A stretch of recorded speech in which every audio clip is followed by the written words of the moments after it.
अरे आइए आइए आइए आइए। अरे आइए आइए,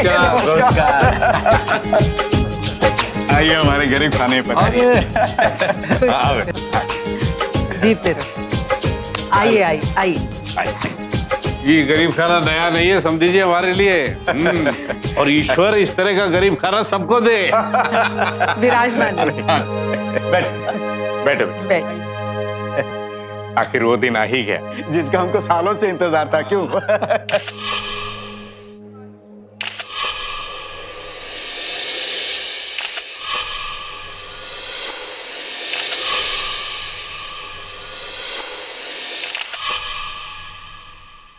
अच्छा, हमारे घर की इमारत है कहाँ? हाँ हाँ, वो तैयार हो रही है। ये तो बताइए कि आप लोग क्या लेंगे? पानी पिला दीजिए। जी जी, वो तो बिल्कुल तो मिलेगा ही। पानी के साथ और क्या मिलाऊं? जाओ जी लेके। हाँ जी, जाकर। और सुनाई, आने में कोई तकलीफ तो नहीं ना हुई?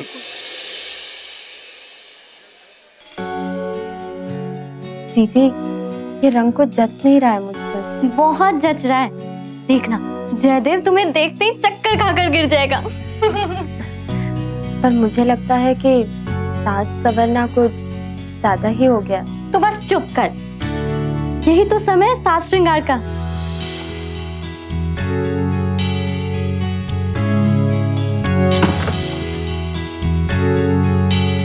अरे रेनू, अरे बिटिया, और कितना टाइम लगाएगी? तेरे ससुर जी इंतजार कर रहे हैं तुझे लेके जाने के लिए। हाँ माँ, ये बिल्कुल तैयार है। अच्छा, जरा हम भी तो देखें अपनी बिटिया रानी को। देख लो अपनी राजकुमारी को।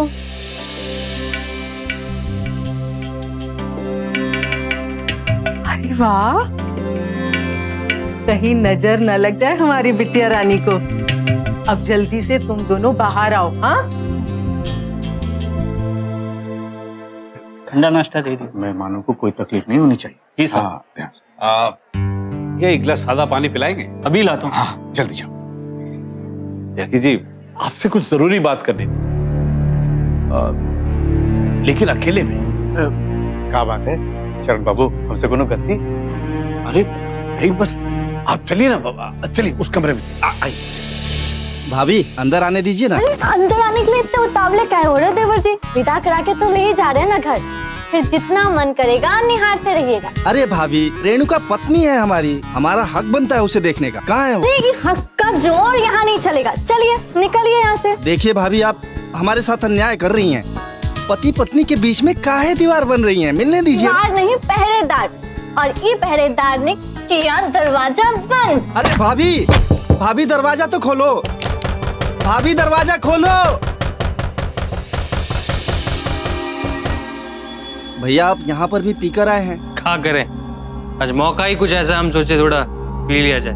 चलिए अब संभल के। पता है, हम बहुत खुश हैं। बहुत दिनों से इंतजार था इस दिन का। अब हमारा मन भी वहाँ लगा रहेगा।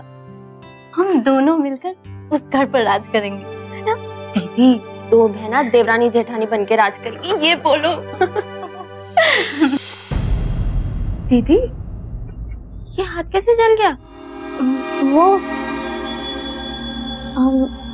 खाना बनाते समय जल गया। आप खुश तो है ना माँ? हाँ पागल, हम बहुत खुश हैं।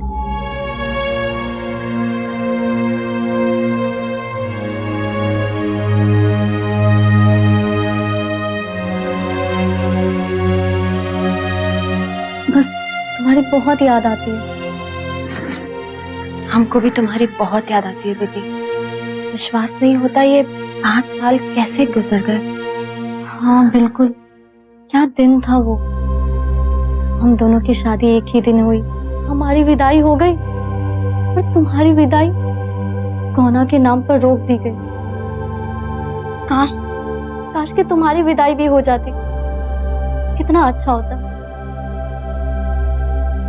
अरे दीदी, तब तो हम बहुत छोटे थे और हमको ये भी तो देखना था कि अगर वो घर हमारे लायक है भी कि नहीं। और अगर नहीं भी है तो अभी तक तो आपने उसे हमारे मुताबिक तो बना ही दिया होगा ना? हाँ हाँ बिल्कुल, अब बाकी बातें अपने घर में करेंगे। जयदेव, रामदेव, अर्चना भाऊ चलो, हमें अभी के अभी इस घर से निकलना, चलो। क्या हुआ पापा? अरे हद होता है किसी बात का, अब बर्दाश्त नहीं होता हमसे। बहुत बड़ा धोखेबाज है ये आदमी।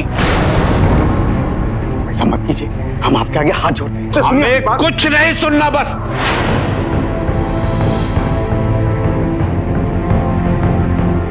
अब हमको यहाँ से जाना, चलो चलो। पापा जी ये तो बताइए कि बात क्या हुई है?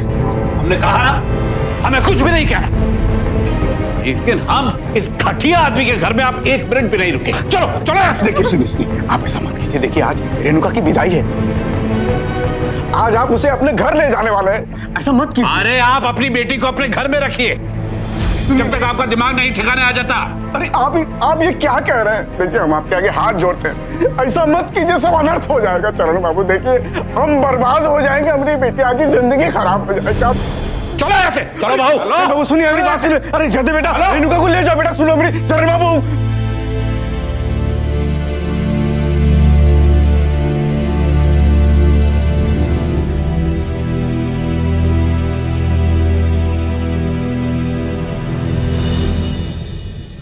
बिहार की राजधानी पटना से सटे दानापुर में बेटी की विदाई का खुशनुमा माहौल अचानक से भारी हंगामे के बाद गमगीन हो गया। दरअसल जिस घर में ये सब कुछ हुआ, उस घर की दो बेटियां रेणुका और अर्चना की शादी एक ही घर में 5 साल पहले हुई थी। 5 साल के बाद छोटी बेटी की विदाई का समारोह बिल्कुल ठीक ठाक चल रहा था, लेकिन अचानक लड़के के पिता चरणदास किसी बात को लेकर बेहद खफा हो गए। इतने खफा कि उन्होंने रेणुका को अपने साथ ले जाने तक से इनकार कर दिया। पर क्यों? आखिर उनके और रेणुका के पिता हरिओम त्यागी के बीच ऐसी क्या बात हुई कि वो एकदम से बिफर पड़े? किसी को कुछ समझ में नहीं आ रहा था कि हुआ क्या।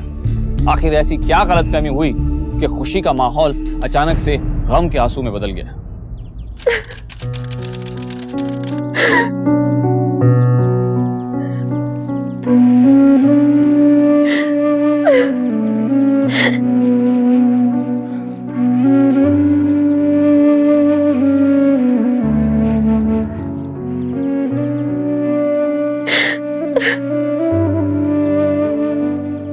रेणुका बेटे।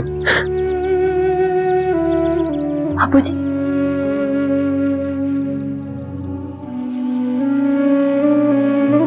रेणु बेटे, तुम चिंता मत करो, सब ठीक हो जाएगा। बाबूजी, लेकिन उन लोगों ने ऐसा क्यों किया?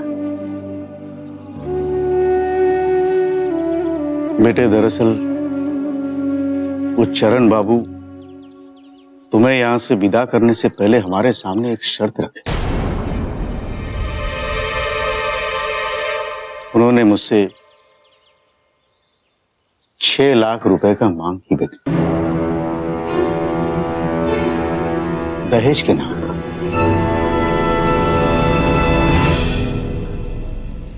अब तो हमें अर्चना की भी चिंता हो रही। उन्होंने जाते समय हमें धमकी दिया, कहे कि अगर पैसा न दिए तो वो अर्चना को भी यहाँ वापस भेज देंगे। बाबूजी, अगर दहेज लेना जुर्म है तो दहेज देना भी जुर्म है। हमें अभी इसी वक्त जाकर पुलिस स्टेशन में उनके खिलाफ रिपोर्ट लिखवानी चाहिए। ना बेटे ना, ये तो हम भी जानते हैं, पर अब इस चीज को बढ़ावा देने से क्या फायदा बेटे? ऐसे तो बात बढ़ेगी और समाज में हमारी बदनामी होगी। हम कहीं भी मुंह दिखाने लायक नहीं रहेंगे बेटे। आखिर वो भी तो हमारे समझे और हमें पूरा विश्वास है जल्द ही उनको अपने गलती का एहसास हो जाएगा और देखना वो तुम्हें बड़ी इज्जत के साथ अपने घर वापस ले जाएंगे बेटे। तुम्हारा हक है ना? जी अगर उन्होंने ऐसा नहीं किया तो ज्यादा से ज्यादा क्या होगा? क्या होगा? पैसे ही न देने पड़ेंगे, दे देंगे बेटे। हमारे सामने हमारे बच्चों की खुशी के आगे कोई भी चीज कीमती नहीं है बेटे। पैसे क्या है? कुछ नहीं। हम सब ठीक कर देंगे, ठीक है?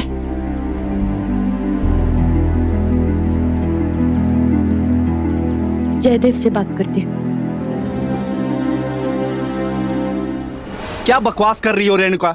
मेरे पापा भला पैसे क्यों मांगेंगे? उल्टा तुम्हारे पापा ने हमसे पैसे मांगे। कभी सुना है किसी लड़की वाले को पैसे मांगते हुए? आपने ये गलत इल्जाम हमारे पापा पे लगा कैसे लिया?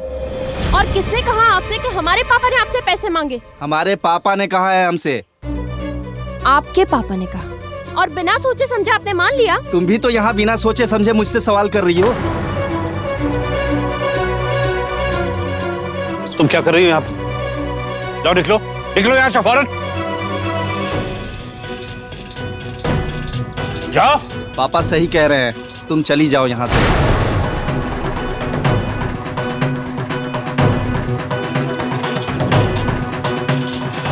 सच क्या था किसी को भी समझ में नहीं आ रहा था। दोनों पक्ष बस एक दूसरे पर इल्जाम लगाए जा रहे थे। डाउरी यानी दहेज हमारे समाज की एक पुरानी समस्या रही है, पर यह दहेज मांग कौन रहा था?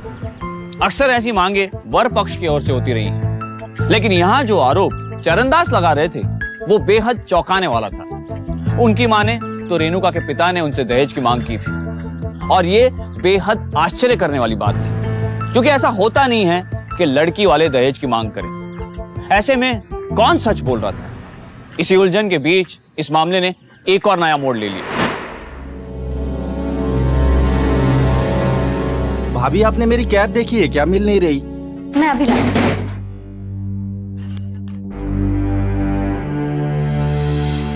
आप अभी तक यही हैं? काम पर नहीं गए क्या? तुम हमारी छोड़ो और ये बताओ कुछ पैसा वैसा बचा के रखी हो? हमें बहुत जरूरी काम है। आप अपने दोस्तों के साथ जुआ खेलना काहे नहीं छोड़ देते? और वैसे भी घर की स्थिति अब अच्छी नहीं रही। देखो हम तुमसे पैसा मांगने को आए हैं, तुम्हारा प्रवचन सुनने नहीं आए हम यहाँ।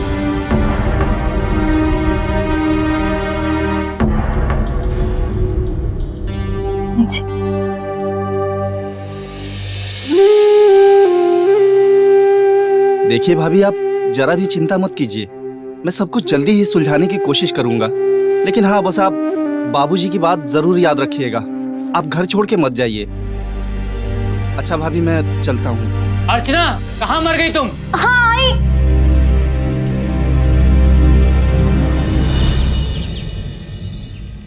पैसा हमको जल्द से जल्द चाहिए, अब बहुत देर हो चुका है। देखिए, हमें थोड़ा दिन का मोहलत दीजिए। हमारा विश्वास कीजिए, व्यवस्था हम कर लिए थे, लेकिन वो बीच में अचानक कुछ गड़बड़ हो गया। बस कुछ दिन का मोहलत दीजिए, पक्का इंतजाम हो जाए।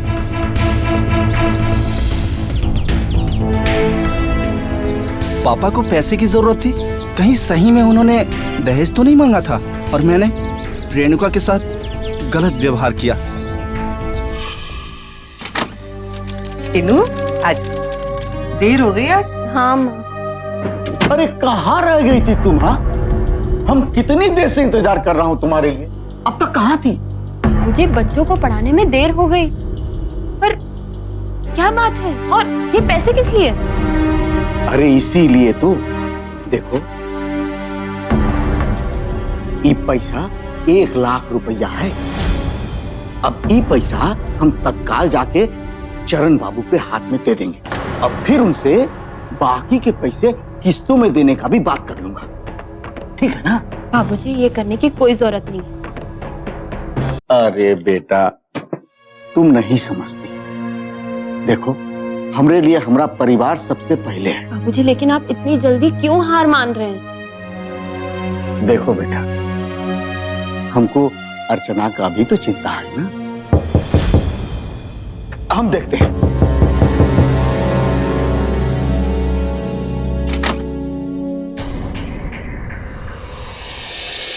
अरे अर्चना, अरे सुशीला, अर्चना, अरे रेणुका, जल्दी आओ, देखो कहाँ हो गया। अरे कहाँ हो गया? उठाओ उसे, उठाओ।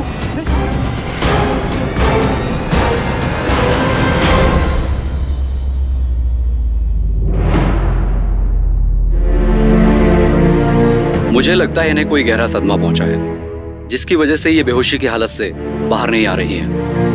मैंने इंजेक्शन तो लगा दिए, पर इनको हॉस्पिटल में भर्ती करवा देना ही सही रहेगा। नहीं नहीं डॉक्टर साहब, ऐसा मत कीजिए। देखिए, इनका पूरा इलाज घर पे ही होने दीजिए, हम सारे इंतजाम कर देंगे डॉक्टर साहब। ठीक है, मैं कुछ दवाइयां लिख दे रहा हूँ, इसे मंगवा दीजिए। ये लीजिए। ठीक है डॉक्टर साहब, आइए हम आपको छोड़ देते हैं। जी जी, आइए।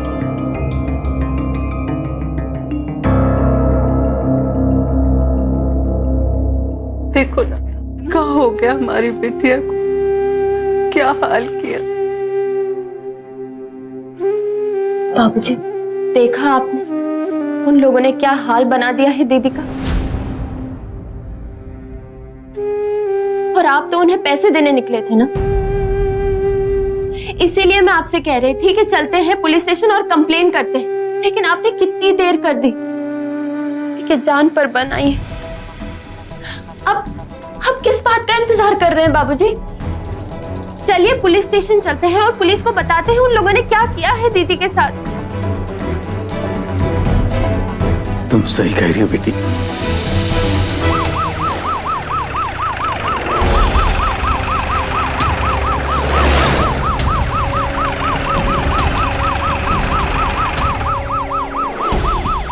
तुम लोग पीछे के दरवाजे पे जाओ, कहीं वो वहां से न भाग जाए। तुम मेरे साथ आओ। दरवाजा पहले से ही खुला हुआ है, लगता है घर में कोई नहीं है। तुम लोग उधर जाके देखो।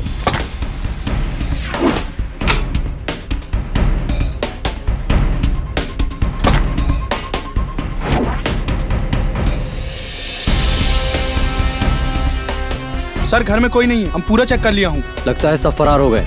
इन मुजरिमों को पुलिस की गंध बहुत जल्दी लग जाती है। दरवाजे की कुंडी टूटी हुई है, मतलब कि अर्चना को इन लोगों ने कहीं बंद करके रखा होगा और उसने भागने की कोशिश की होगी।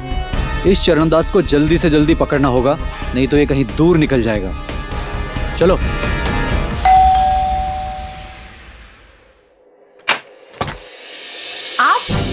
रेणुका, हमारी बात तो सुनिए। हम उस दिन के लिए माफी चाहते हैं। तुम हमारे घर पर आई और हमने गलत तरीके से व्यवहार किया। तुम सही ही थी, हमारे पापा ने ही पैसे मांगे होंगे। मैंने पापा को किसी आदमी से पैसे की दिक्कत के बारे में बात करते हुए सुना। उन्हें किसी को पैसे देने हैं।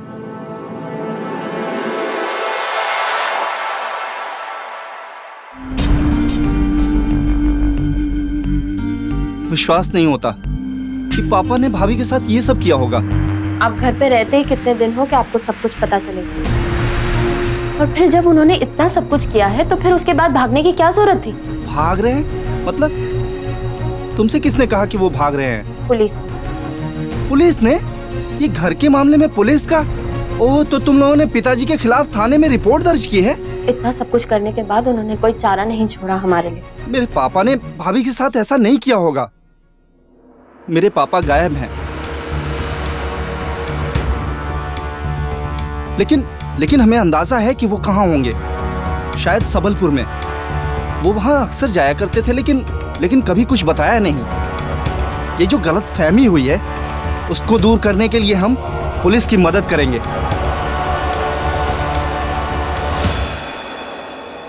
जयदेव की मदद से उसके पिता को सबलपुर से गिरफ्तार कर दानापुर लाया जाता है। पुलिस के हिसाब से यह दहेज और प्रताड़ना का मामला था। चरणदास को रुपयों की जरूरत थी जो उसने त्यागी से मांगे और नहीं देने पर उसकी बेटी अर्चना को प्रताड़ित कर उसके घर से निकाल दिया और खुद भी पुलिस से बचने के लिए गायब हो गया। पुलिस के हिसाब से यह केस बिल्कुल साफ था, लेकिन चरणदास अपना जुर्म कबूल करने को बिल्कुल तैयार नहीं था। आखिर क्यों? इंस्पेक्टर साहब, हमने किसी से दहेज का मांग नहीं किया है और ना ही अपनी बहू को प्रताड़ित किया है। आप चाहे तो खुद अर्चना से पूछ लीजिए। यही तो, कैसे पूछ लें? उसको तो इतना ज्यादा ना टॉर्चर कर दिया है कि बेचारी अभी तक बेहोश है। क्या तय किया है कि मतलब कब तक झूठ बोलना, उसके बाद कुछ पूछे फिर? हम झूठ नहीं ना बोल रहे हैं। अच्छा, ये बात भी सही नहीं है कि तुमको किसी को पैसे देने थे। नहीं इंस्पेक्टर साहब, हमको किसी को पैसा नहीं देना है। तुम्हारे ही बेटे का स्टेटमेंट है कि आपको किसी को पैसे देने थे। आप फिर भी झूठ पे झूठ बोले चले जा रहे हो। इंस्पेक्टर साहब, हमको किसी को पैसे नहीं देने और ना ही हमने त्यागी से पैसा मांगा। उल्टे त्यागी ने हमसे पैसा मांगा कि वो अपनी छोटी बेटी को उसके बदले में विदा करेंगे। अरे भगवान, कितना झूठ बोलते हो। पता है दुनिया हंसेगी तुम्हारे ऊपर और शायद अंदाजा नहीं है कि क्या बक रहे हो। ये तो पता है ना कि दहेज लेने और बहू को प्रताड़ित करने के जुर्म में यहाँ पर हो। सच बोलो, कोऑपरेट करो, समझे?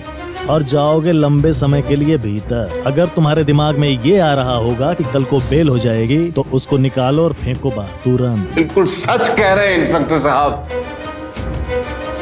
ये लाभ के देवता है, ये बात से तो बिल्कुल नहीं मानेंगे। चलिए इसी से समझाते हैं। लेकिन मैं कह रहा हूँ हम बिल्कुल सच कह रहे हैं।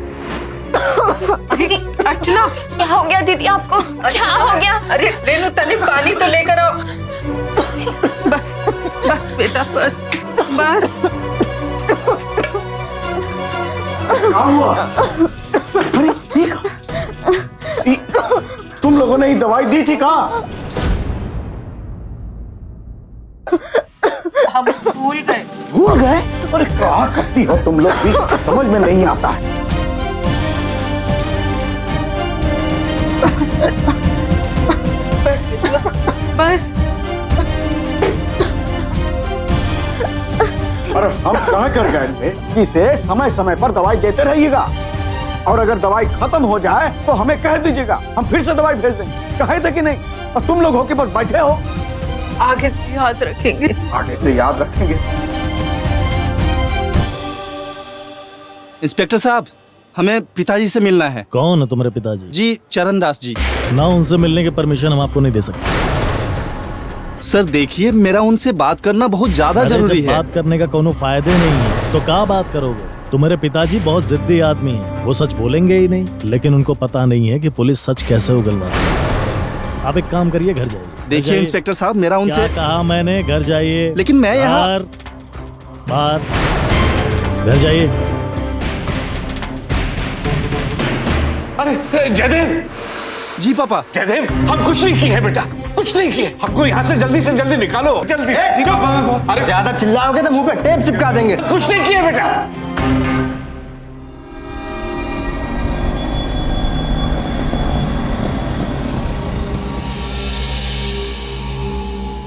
पापा को बहुत परेशान किया जा रहा है, लेकिन हमें लगता है कि उनका कोई गलती नहीं।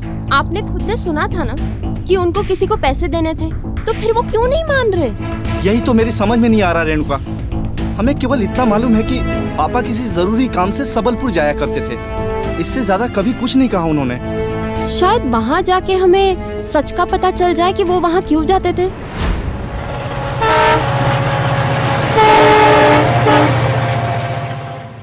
आपके पिता अक्सर आते थे यहाँ मुझे पैसे देने के लिए। पैसे उन पापों के बदले जो आपके बड़े भाई ने किए थे। मैं रामदेव से प्यार करती थी, उसने मुझसे शादी करने का वादा किया था, लेकिन मुझे बाद में पता चला वो तो सिर्फ मेरे साथ खेल रहा है। पहले से ही शादीशुदा है। मैंने उसे धमकी दी कि सच्चाई मैं सबके सामने लाकर रहूंगी, लेकिन आपके पिताजी अच्छे इंसान हैं। उन्होंने बेटे के किए हुए पापों का प्रायश्चित करने की बात कही और मेरी हर बात मानने के लिए तैयार हो गए। तो मैंने उनसे 7 लाख रुपए मांगे। रामदेव के सारे पाप भूल जाने के लिए, लेकिन आज तक उन्होंने अपना वादा पूरा नहीं किया। अगर उन्होंने मुझे जल्द से जल्द पैसे नहीं दिए तो मैं सब कुछ सच सच बता दूंगी सबको।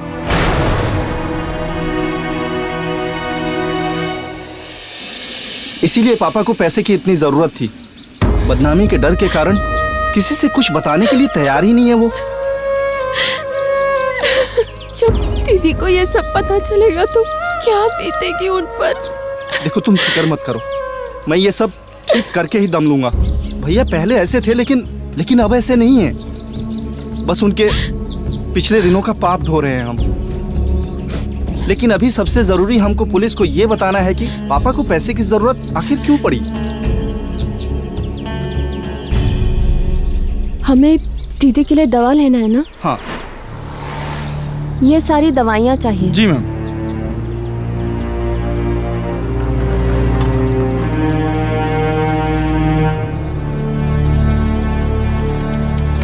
₹300 हुआ। 1 मिनट मैम। सर क्या हुआ? ये दवाई दे सकते हैं सर?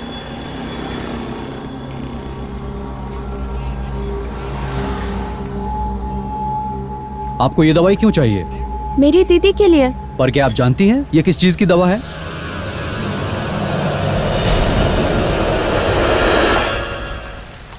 जयदेव और रेणुका की तहकीकात में एक बेहद ही चौंकाने वाला खुलासा हुआ। इस खुलासे से यह तो जाहिर हो गया कि पुलिस के गिरफ्त में आए जयदेव के पिता को रुपयों की जरूरत थी। तो क्या उन्हीं रुपयों के लिए चरणदास ने दहेज की मांग की थी? क्या वो दहेज की रकम लेकर अपने परिवार को बदनामी से बचाना चाहते थे? इस खुलासे का इशारा तो इसी और था, लेकिन लाल रंग की दवा की बोतल मामले को कुछ अलग ही रंग दे रही थी। आखिर दवा की उस लाल बोतल में साजिश का कौन सा रंग मिला था?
दीदी पानी पी लो, अभी आप बिल्कुल ठीक है, फिक्र करने की कोई जरूरत नहीं है। अर्चना, भगवान का लाख लाख शुक्र है हमारी बेटिया ठीक हो गई। देखना अब सब कुछ अच्छा होगा, बिल्कुल पहले जैसा।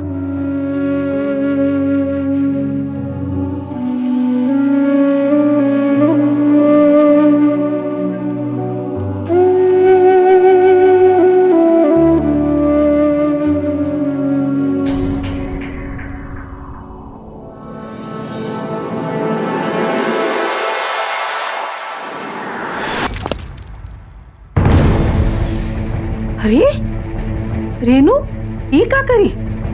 दवाई की बोतल फोड़ दी? काहे दवाई नहीं, जहर।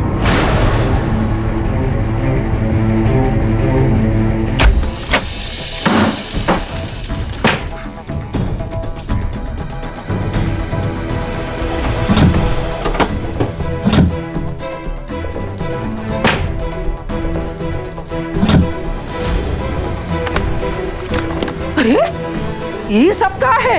या क्या कर रही है? क्या है ये सब कुछ?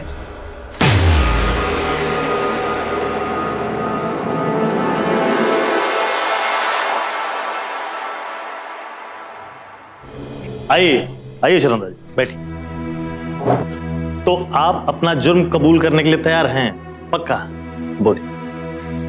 हमने दहेज मांगा था इंस्पेक्टर साहब, और वो हमारा बहुत बड़ा गलती था इंस्पेक्टर साहब। उसके लिए हमको माफ कर दो, हम माफी मांगते हैं उसके लिए, और हमसे बर्दाश्त नहीं हो रहा है इंस्पेक्टर साहब। बस ताकि को बुला के लाओ। बैठिए। हमारा बात ध्यान से सुनिएगा। चरणदास जी ने अपना जुर्म कबूल कर लिया कि इन्होंने आपसे पैसे मांगे थे, लेकिन अब ये आपसे कभी पैसों की बात भी नहीं करेंगे, और साथ में आपकी बेटी को इज्जत के साथ अपने घर भी लेके जाएंगे। लेकिन ये सब होगा तब जब आप ये अपना केस वापस ले लेंगे। अगर इन्हें अपनी गलती का एहसास हो गया तो हमको कोनो प्रॉब्लम ना है, पर हमें इनसे जरा अकेले में बात करना है इंस्पेक्टर साहब, तो अगर आपकी आज्ञा हो तो। हाँ हाँ बिल्कुल।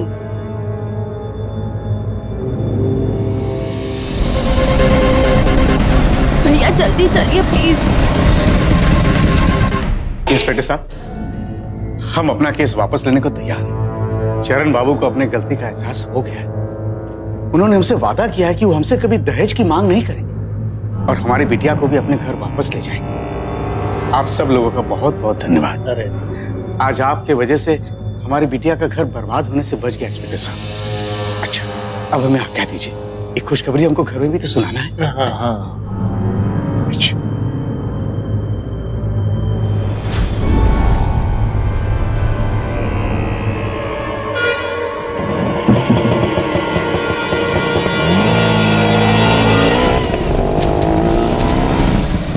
यही रोकिए, ये लीजिए।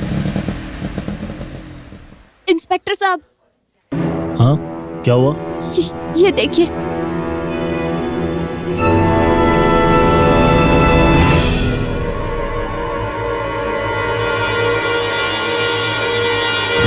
अरे ये सब कहा है? कौन किया ये सब? तो फाइल रखा था, फाइल कहाँ गया?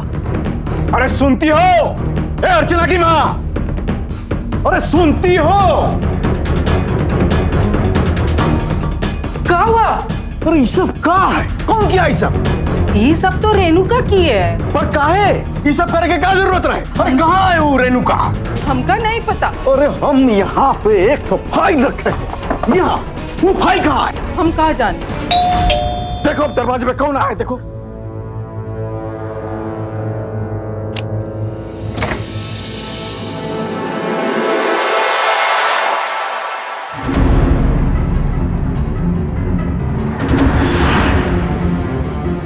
तुम क्या सोचती हो अपने आप को? हाँ?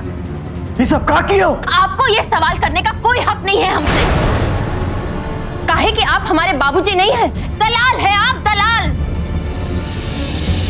अपने ही फायदे के लिए अपनी ही बेटी को दांव पर लगा सकते हैं आप। बेटी बिचवा है आप।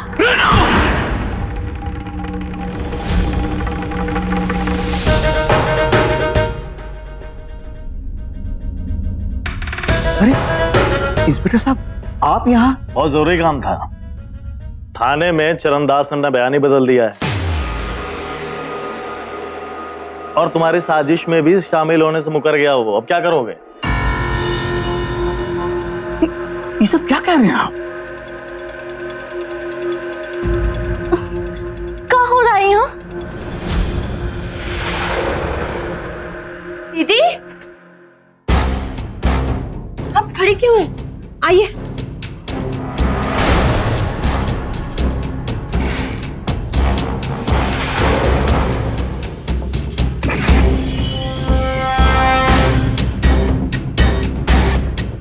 दीदी को होश में देखकर आप दंग रह गए। काहे इसे बेहोश रखने में तो आपने कोई कसर नहीं छोड़ी। जब तक आप चाहे। क्या हो रहा है सब? और तुम बाबूजी से इस तरह काहे बात कर रही है? अरे ये पगला गई है तुम्हारी छोटी बहन। काहे पगलाई हूँ ये नहीं जानना चाहोगे दीदी? हम बताते हैं तुमको। तुम्हारी इस हालत का जिम्मेदार कौन है? तुम्हारे ससुर, जो दहेज लेकर तुम्हें मारे और फिर इसी दरवाजे पर फेंक कर जाए। नहीं नहीं, ऐसा नहीं हो सकता। तो तुम्हें बताओ सच क्या है? वो दिन तो हम घर में अकेले थे। कौन? कौन? बोल क्यों नहीं है?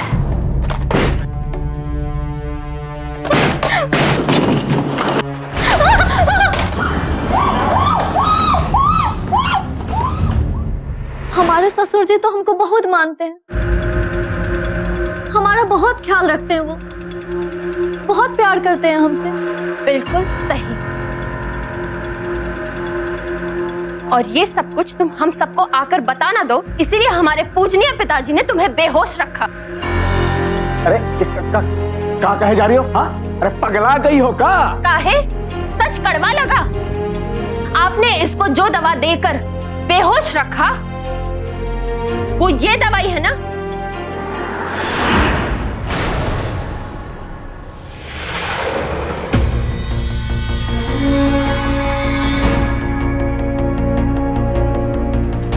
ये दवाई नहीं है, नशा है,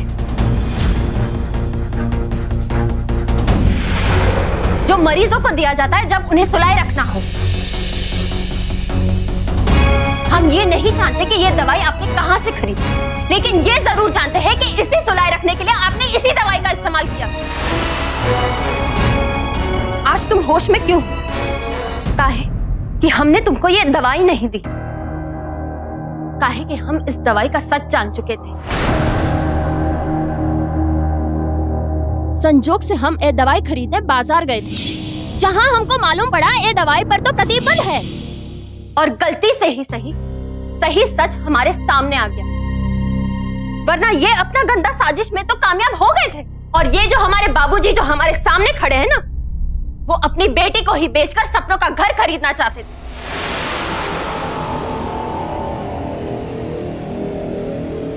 और ये है इनके गंदे साजिश का सबूत, उस घर के रजिस्ट्रेशन पेपर।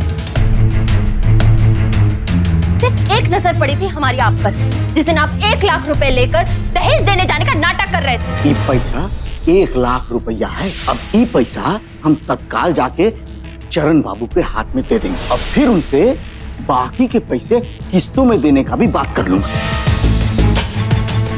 दरअसल वो दहेज नहीं देने जा रहे थे, उस घर का डाउन पेमेंट दे रहे थे। आज तो बात देखो भाई, हमको तो वही घर खरीदना है। 1 लाख रुपया डाउन पेमेंट को भी हम तैयार हैं। वैसे प्लान तो आपका बिल्कुल सही था। पहले आपने आपकी खुद की बेटी का अपहरण करवाया और फिर इल्जाम ससुर जी पर डाल दिया, और फिर अपने ही आदमियों से कहा कि अपनी बेटी को दरवाजे पर छोड़ दे और उसे नशा दे दे ताकि वो हमें आकर सब कुछ नहीं बता सके। और फिर यहाँ आप उसे नशा देते। तुम लोगों ने ही दवाई दी थी कहाँ? डॉक्टर साहब ने भी तो हिदायत दी थी ना कि इसे समय समय पर दवाई देते रहिएगा। तब तक जब तक आपको जयदेव के पापा से पैसे नहीं मिल जाते। उस दिन आप हमसे नाराज हुए, काहे कि हम घर देर से लौटे। दरअसल हम ये समझ नहीं पा रहे थे कि आप चाह रहे थे कि सब कुछ हमारे सामने हो और हमारे दिल में उस घर के लिए नफरत भर जाए। जयदेव के पापा से आपने पैसे मांगे, जब आपको पैसे नहीं मिले तो आपने दहेज उत्पीड़न का केस दर्ज करवाने की धमकी दी उन्हें। जब तब भी नहीं माने तो आपने उन्हें उसी केस में फंसा दिया। आप जैसे लोग कानून का गलत फायदा उठाते, खेलते हैं कानून के साथ, क्योंकि आप लोग समझते हैं कि कानून अंधा होता है। इंस्पेक्टर साहब, आप इन पर विश्वास मत कीजिए।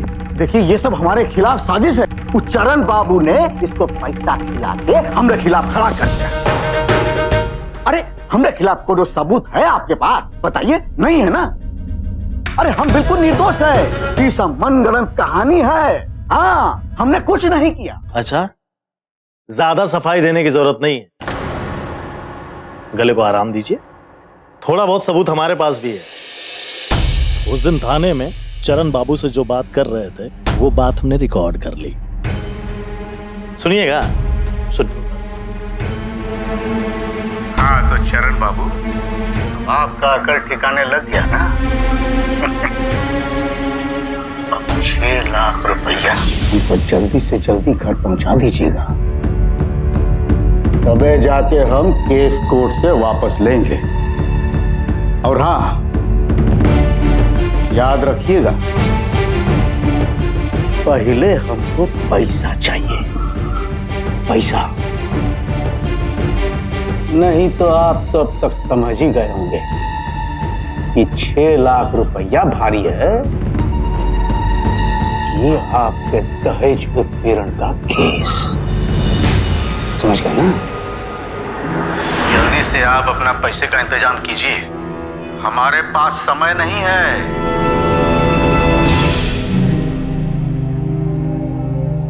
हमने पूरी रिकॉर्डिंग कर ली थी। हमको ना पहले से ही लग रहा था कि चरण दास मुजरिम है ही नहीं, लेकिन क्या करते, तुम्हारे खिलाफ कोई सबूत नहीं था।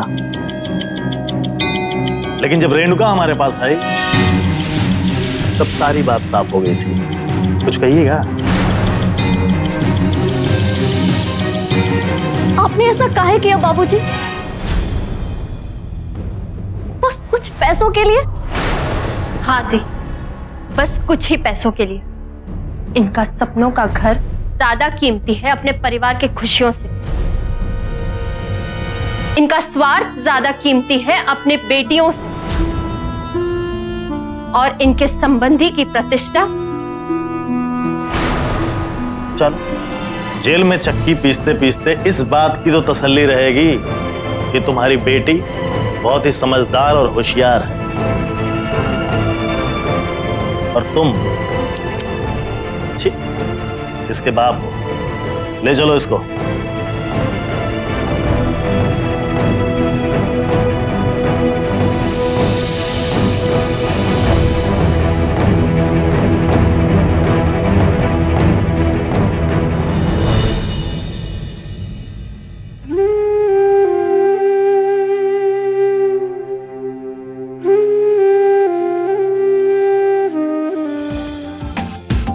आओ बेटा आओ।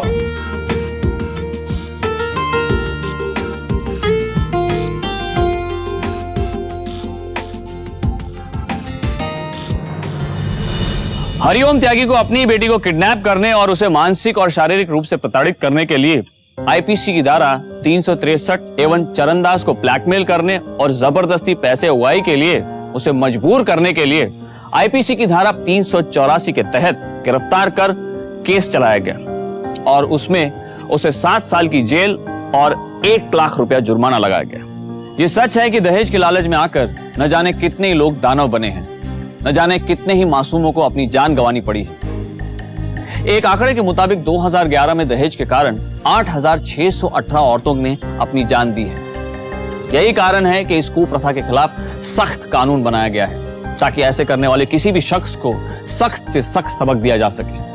लेकिन अफसोस, त्यागी जैसे कुछ लोग इस कानून को अपना जरिया बनाकर अपनी लालच को साधने का काम कर जाते हैं। हमारे समाज की एक सामान्य मानसिकता है, हमें अक्सर यही लगता है कि लड़की के परिवार वालों को दहेज के लिए प्रताड़ित किया जाता है। लेकिन त्यागी जैसे लोग इस मानसिकता का पूरा फायदा उठाते हैं क्योंकि हमें विश्वास ही नहीं होता कि लड़की का पिता भी दहेज मांग सकता है। जरा सोचिए, लालच इंसान को किस हद तक गिरा देती है। महज एक घर के लिए हरिओम त्यागी ने अपनी दोनों बेटियों के बसे बसाए घर को उजाड़ने की साजिश रच डाली। लेकिन साजिश कितनी भी गहरी क्यों ना हो, सच्चाई उसका सिरा तलाश ही लेती है। इस मामले में भी रेणुका ने पुलिस से मिलकर वो सिरा तलाश लिया। याद रखिए, दहेज लेना और देना दोनों अपराध है। शादी भरोसे के साथ जिंदगी के निर्वाह का मेल है, सौदा नहीं। इसलिए सतर्क रहिए, सुरक्षित रहिए, जागरूक रहिए। अब मुझे दीजिए इजाजत, फिर होगी आपसे मुलाकात। तब तक सावधान इंडिया, इंडिया फाइट्स बैक।